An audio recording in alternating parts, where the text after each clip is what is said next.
بسم اللہ الرحمن الرحیم۔ السلام علیکم ورحمۃ اللہ وبرکاتہ۔ دوستو،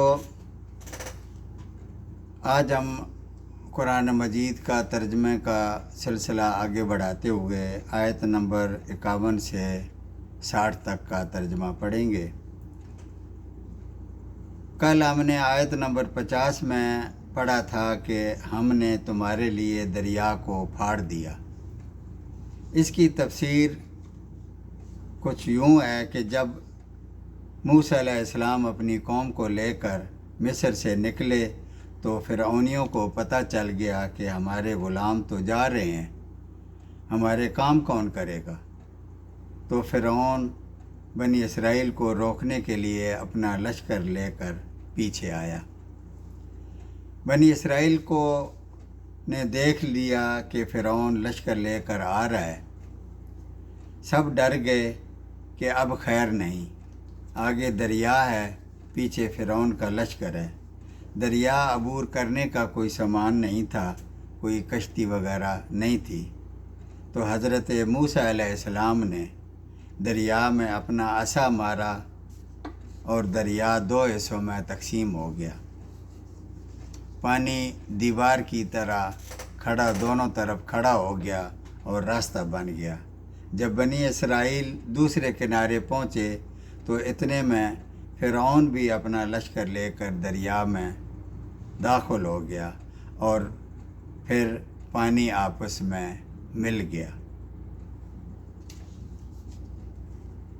تو یوں بنی اسرائیل کی آنکھوں کے سامنے فرعون پانی میں غرق ہو گیا۔ اب آگے چلتے ہیں، آیت نمبر 51۔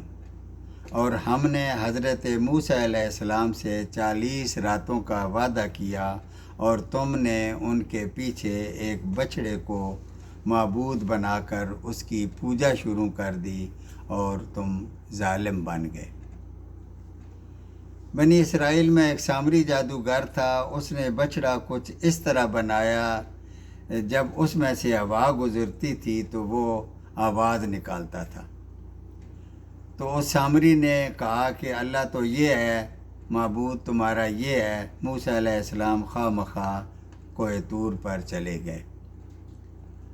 تو کچھ لوگوں نے اس کی بات مان لی اور بچھڑے کی عبادت شروع کر دی، اور کچھ نے اس کی بات رد کر دی کہ یہ ہمارا معبود نہیں ہے۔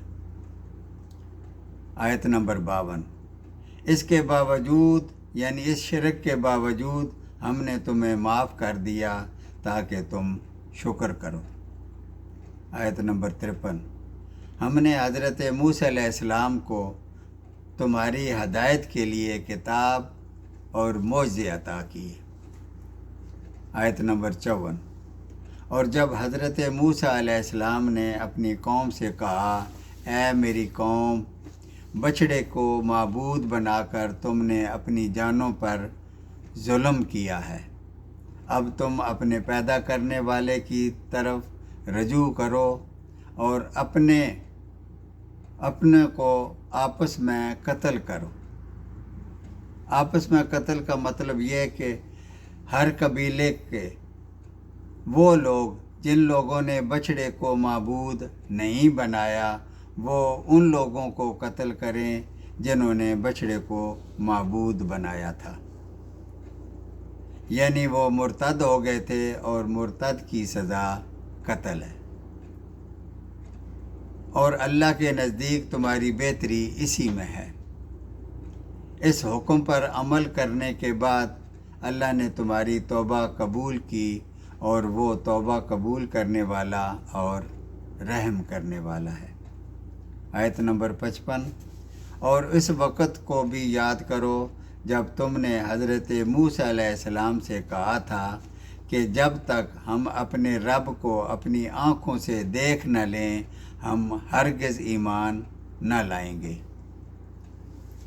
اس گستاخی کی سزا میں تم پر تمہارے دیکھتے ہوئے بجلی گری اور تم سب مر گئے، یعنی کڑک اتنی تیز تھی کہ سب مر گئے۔ آیت نمبر 56، لیکن پھر اس لیے کہ تم شکر گزاری کرو اس موت کے بعد ہم نے تمہیں پھر زندہ کیا، اور ہم نے تمہیں آیت نمبر 57، اور ہم نے تم پر بادل کا سایہ کیا اور تم پر من و سلوہ اتارا، اور کہا کہ ہماری دی ہوئی پاکیزہ چیزیں کھاؤ، اور انہوں نے ہم پر ظلم نہیں کیا بلکہ خود اپنی جانوں پر ظلم کرتے رہے۔ من و سلوہ، من شبنم کی طرح زمین پر گرتا تھا اور جم جاتا تھا، یہ شیریں ہوتا تھا جیسے دانے ہوتے ہیں، تو یہ لوگ اسے جمع کر کے کھاتے تھے، کیونکہ صحرا میں اس کے علاوہ کوئی چیز میسر نہیں تھی۔ اور سلوہ ایک پرندہ تھا جیسے بٹیر، اور وہ جھنڈ کے جھنڈ ان کے پاس اترتے تھے، اور یہ لوگ رات کو تاریکی میں بڑی آسانی کے ساتھ ان کو پکڑ کر بھون کر کھاتے تھے۔ آیت نمبر 58، اور ہم نے جب تم سے کہا کہ تم اس بستی میں داخل ہو جاؤ اور جو کچھ چاہو با فراغت کھاؤ پیو، اور دروازے سے سجدہ کرتے ہوئے گزرو، زبان سے حتہ یعنی مغفرت کہو، ہم تمہاری خطائیں معاف فرما دیں گے اور نیکی کرنے والوں کو اور زیادہ دیں گے۔ آیت نمبر 59، پھر ان ظالموں نے اس لفظ کو بدل دیا، یعنی حتہ کی بجائے ہنتا یعنی گیہوں کہنا شروع کیا، اور ہم نے بھی ان ظالموں کے اس فسق اور نافرمانی کی وجہ سے آسمانی عذاب نازل فرمایا۔